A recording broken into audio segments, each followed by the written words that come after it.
My wife won $99 million filed for divorce and kicked me out. But she forgot the prenup her parents forced me to sign before marriage. My wife won a $9 million lottery filed for divorce and kicked me out. But she forgot about the prenup that her parents compelled me to sign before our marriage. I am from a humble family. My parents live in a quiet suburb, and I grew up in a little 3-bedroom house that always smelled like fresh laundry and homemade food. After high school, I worked a variety of odd jobs, including bartending, helping at my uncle's hardware store, and eventually managing a local sporting goods store. It was not glamorous, but it was genuine. My wife, on the other hand, came from a world that I had never known her parents owned. Several properties, drove expensive automobiles, and threw enormous, extravagant parties a few times every year. Let's name my father-in-law Phil, and my mother-in-law, Miel Mael, was a tall, imposing figure who exudes quiet power in every setting. He'd make casual comments that seemed more like disguised threats or manipulations. M was also good at gently expressing disapproval. Just one raised eyebrow could make others shrink. They were never blatantly nasty in front of me, but I could always sense their displeasure behind the polite talk. After my wife and I got engaged, I learned how much her parents feared that outsiders would take their family assets. They treated me like an intruder, despite the fact that my wife and I had been dating for years before we could set a wedding date.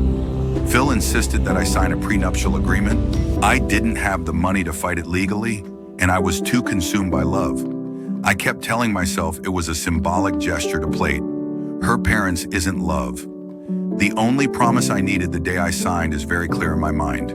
It was a warm afternoon in her parents' huge house. Mel spread down the document and slipped a pen in my direction. He gave me coffee almost as if it were a regular business transaction. My wife stood to the side and said little that hurt, but I dismissed it, assuming it wouldn't matter. In the long term, the contract stated that any gifts, inheritances, or trust funds from her family remained her own property. However, any big item we acquired together, such as a house or lottery winnings, would be marital property. That seemed unusual to me, but all I wanted was to marry her. 6 months later, we married in a beautiful lakeside wedding. My parents were overwhelmed by the luxury, yet remained supportive. My father's expression was tense as he greeted my in-laws. He'd always taught me to trust my instincts, but I assumed love would remove any doubts. The first several years passed without any noteworthy incidents. We raised Ed in a condominium that her parents helped us get. I made monthly payments on the mortgage, despite the fact that the down payment came from her father's gift. Looking back, it was never actually a gift, but rather a tool for controlling us. But back then, I assumed that this was how wealthy families operated. Our marriage had the normal money squabbles and occasional outbursts about our parents interfering with our decisions. They'd arrive unexpectedly, bring new furniture or decor, and occasionally reorganize our entire living space without notice. My wife would dismiss my frustration, blaming it on her parents. Supportive nature, then came the day that everything flipped upside down. My wife called me ecstatic to tell me she had won a $9 million lottery prize with a random ticket she purchased at a petrol station. At first, I was overjoyed, fantasizing about quitting our jobs and exploring the world. But my excitement gradually faded. She insisted we keep it a secret, even from my parents. She got strangely paranoid, talking about claiming the money correctly and meeting with lawyers I'd never met before. When I asked to attend these meetings, she told me I'd be out of place, which stung. I had no idea the main surprise was about to occur one afternoon. I returned home from work fatigued to discover her searching through drawers with her aunt. She casually announced that she was filing for divorce and instructed me to pack my bags and leave the apartment, which she claimed was under her name. I was floored. Sure, I paid monthly mortgage payments, but she clearly thought her father's original down payment and her newfound wealth rendered me useless. I felt my heart break. I contacted my father, my voice cracking, and told him I had just been booted out of my own home. It was the ultimate treachery. The biggest shock came next. I learned that my father-in-law had sent his personal attorney to protect her. They wanted me out so they could keep the lotto earnings separate from me, except they'd forgotten the provisions of the prenuptial agreement they'd forced on me. Instead of completely protecting their daughter, it declared that any windfall obtained during marriage counted as a shared asset. I then understood that if they insisted on divorcing me immediately after winning the jackpot, they might not be able to keep anything. I decided to go cautiously. My father advised me to remain calm, hire a lawyer outside their social circle, and prepare for a nasty struggle. I was determined not to fold. They'd thrown down the gauntlet, treating me like a disposable annoyance. If they believed I'd walk away peacefully, they were greatly mistaken. I spent a few nights at my folks' house attempting to process the shock. My mother was furious, shouting about how rude my in-laws had been from the beginning. My father, while also outraged, remained pragmatic. He contacted an old buddy, a family law attorney, and scheduled an appointment for me. First thing in the morning, sitting in that attorney's office, I felt a mixture of rage and relief. I told him about how my in-laws insisted on the prenup, how my wife had earned $9 million, and how she then surprised me with divorce. He chuckled as he reviewed the prenuptial agreement. They shot themselves in the foot. He told me they specifically included language that lumps lottery winnings under marital assets. Unless a judge does some wild legal interpretation, you're entitled to a substantial portion. This was a lifeline for me. I was scared the prenup would keep me out, but it turned out that their fear of me claiming inherited wealth outweighed the potential of a jackpot scenario. My lawyer cautioned that it would not be simple. My in-laws were wealthy, well-connected, and likely to deploy a large legal team, but he believed we had a good case, especially given I had contributed financially to the marriage and had been ceremoniously evicted from our shared residence. I inquired about the divorce proceedings in our state. A disputed divorce can last months or longer, but if my wife's side realizes they are on shaky ground, they may seek an early settlement.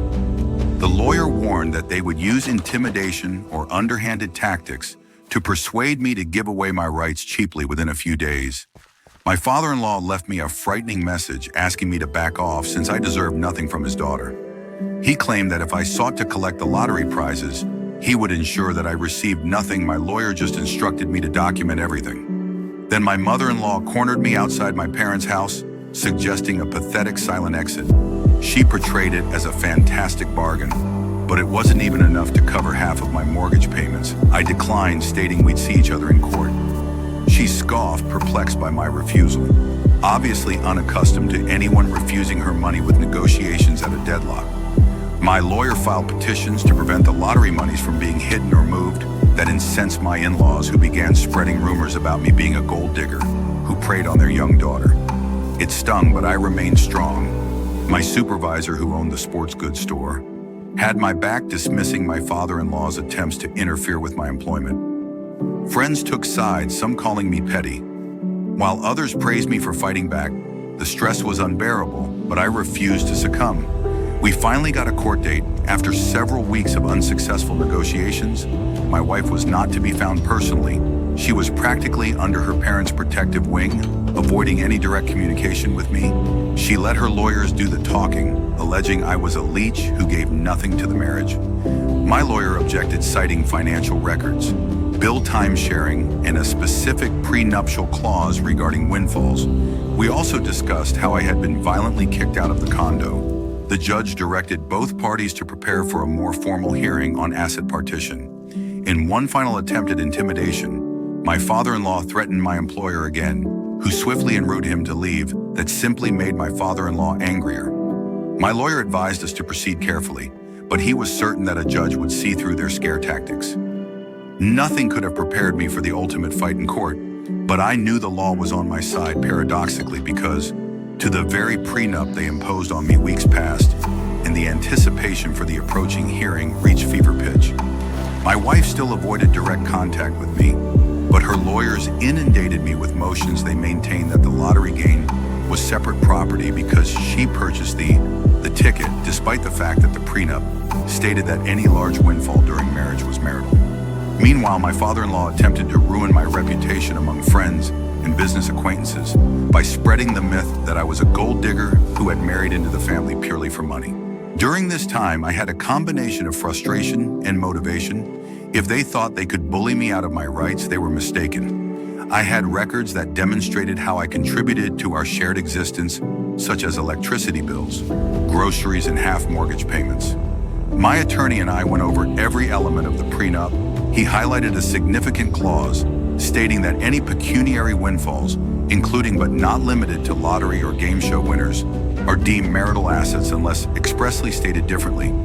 It was as if my in-laws had accidentally left a back door open a week before the hearing. We held a preliminary status conference. My wife arrived with her parents and a team of lawyers, 4 attorneys and a financial advisor. They looked at me with the same air of superiority, but their attitude softened when my lawyer quietly showed the prenuptial agreement, emphasizing the specific clause about lottery money. The judge listened attentively, appeared unimpressed by their attempts to dismiss the case, and ordered that all substantial assets be frozen until the main hearing. That same day, my mother-in-law cornered me outside the courthouse, insisting we speak like adults. She tried to provide a flat payment that was much lower than before, calling it generous for someone of my background. I refused again, telling her that we'd let the judge decide. She snapped that I was destroying the family as if I had surprised her daughter with a divorce. The hypocrisy made my blood boil. But I remained calm. My lawyer had told me not to engage in heated confrontations that could be used against me later. Behind the scenes, I was terrified that my in-laws might try to hide the lottery earnings in hidden accounts. My lawyer, anticipating this possibility, filed court orders to block any substantial transfers. We also planned to have a forensic accountant ready in case we suspected them of hiding monies. My father-in-law's temper flared. He left me a voicemail, calling me filthy and accusing me of taking the love from his daughter's life. It was lavish given that they were the ones who kicked me out immediately after winning the lottery. As the hearing neared, I meticulously planned with my counsel. We practiced my statement to ensure I seemed calm and factual in court. I had papers of the prenup, receipts for the partially paid mortgage, and even texts from my wife confirming our joint bills. The lawyer advised me to make my reply succinct, but the evidence will speak for itself. If they attempted emotional theatrics, we would respond with precise documentation on the morning of the hearing. I stood in front of the courthouse, my heart racing. My parents attended me for moral support, but they remained outside the courtroom when the proceedings began. I noticed my wife seated near her father, both sporting stone-cold looks. Her mother lingered in the back arms.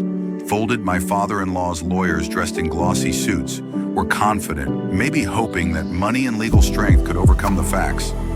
The judge, a severe woman in her 50s, didn't waste time. She invited each side to submit their arguments.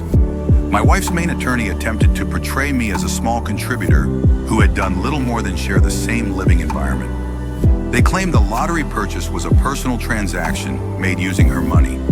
But my lawyer calmly reminded me that the prenup specifically includes such windfalls as marital property. We also have bank records indicating she had used our joint account card that day. When we presented the information, I noticed visible tension in my father-in-law's camp. The judge inquired whether they had any more paperwork indicating it was her personal money. They fumbled, claiming that the card had been used unintentionally or that it was her father's deposit into the account. But the statements clearly identified our names, not just hers. The judge took note, her attention going to them with anticipation. Eventually, my wife spoke. She said she never intended to upset me, and that her parents pushed for a divorce once the prize was won to protect family assets. She fumbled over her words, acknowledging she was under pressure, but also attempting to excuse it by claiming that if anyone found out about the money, they would come after us. My lawyer inquired whether she consulted me before making these judgments. She admitted the judge's disdain was evident by midday. It was evident that their prenuptial agreement was a double-edged sword. The exact document they'd used to isolate their money now threatened to put a large sum of lottery prizes in my hands. The court ordered a second hearing for final judgments, noting that she preferred to approach the lottery as a significant marital asset subject to equitable division outside. My father-in-law went by me mumbling, "This is far from over," but his confidence was clearly shaken. Their desperation grew in the weeks before the ultimate verdict. My father-in-law's lawyers tried everything, submitting motions to revise the prenuptial agreement's terms. Arguing the goal was not to include lottery winnings, the judge dismissed the motions, citing the plain text. My mother-in-law tried to corner me again, warning me that if I hurt their family, I would regret it. I told her straight up that they'd started this by pushing me out and surprising me with a divorce. My wife attempted to contact me, leaving an emotional voicemail expressing her desire for things to end amicably. She offered that if we just had a secret agreement, we might be able to recover some of our relationship. I would have considered it if they had treated me fairly from the beginning. But after the intimidation, falsehoods, and forced removal, my trust had evaporated. My lawyer warned me not to engage in these back-channel discussions. We had a strong legal position and no reason to settle for crumbs. Finally, the day for the final hearing arrived. The courtroom was filled with attorneys from both sides. My father, mother, and a few friends arrived to support me, sitting silently at the back. The judge took the bench, reviewed the amended documents, and approved final remarks. My father-in-law's lead lawyer took one final shot, portraying me as a crafty opportunist who uncovered the prenup's loophole after benefiting from the family's generosity. My lawyer responded with plain facts. 1, they compelled me to sign the prenuptial agreement. 2, it specifically mentioned the lottery or other windfall as shared property. 3, my father-in-law financed a portion of our condo, but I contributed monthly, so it was not a completely independent asset. Furthermore, the quick divorce petition following the prize was typical evidence of their plan to keep me from the rewards. The judge listened intently and then issued her decision. She stated that the lottery wins definitely fell under marital assets, under the prenup's terms. She chastised my in-laws for attempting to pervert the agreement they had drafted. She also determined that my wife's abrupt expulsion of me from the condo was unfair, and that I was entitled to repayment for my share of the mortgage and marital contributions. In brief, the judge issued an order stating that I would receive a significant portion of the lottery winnings as well as compensation for my condo part. We parted ways with a finalization date set for a few weeks later. Just to complete papers, my father-in-law's expression was thunderous, and my mother-in-law was incensed, whispering fiercely to him. My wife stood there with tears in her eyes, either from genuine remorse or fury over the loss of so much money. I felt both vindication and grief. We used to love one another, but greed, parental influence, and their attempts to exploit me destroyed everything in the aftermath. Their lawyers attempted to provide a slightly changed settlement, most likely expecting I'd accept a lower figure. To avoid more complications, my lawyer urged that we accept the judge's decision as we had no reason to cut it. The only concession I made was to give up any stake in the condominium. I never wanted to step foot in that place again. They cut me a check for an amazing amount. Was that half the jackpot? Not quite, but it was large enough to allow me to reconstruct my life comfortably throughout it all. I concluded that my in-laws in their hubris assumed that wealth would protect them from consequences they did not expect me to fight back effectively. Ironically, the prenuptial agreement they insisted on became the tool that secured my part of the winnings, if there was ever poetic justice. This was it. My wife, as far as I know, is still under her parents' care. She's lost face in her social circle as a result of the chaos that ensued. Some common acquaintances have informed me she is grappling with guilt, but I doubt she would ever openly recognize her family's role in planning this as a token of appreciation for their support. I used a portion of the settlement to assist my parents in upgrading their home. Another chunk was invested, and while the entire experience left me scarred, changing my perspective on trust, marriage, and money, I find comfort in knowing I remain firm. I refused to be bullied into taking table scraps, although it was brutally painful. The end result felt like a victory over oppression, now free of my in-laws' deceptive grip. I'm moving on. I've returned to a simpler existence, which is oddly reminiscent of my pre-marriage days, but I'm stronger, wiser, and far from the naive man. They thought they could steamroll if they remember anything about me. It should be that they unintentionally provided me with the legal tool I needed to avoid going bankrupt. They launched the war, I completed it, and that concludes this chapter. Thank you for watching. If you haven't subscribed yet, please do so and hit the notification bell to stay updated with more shocking real-life stories happening around.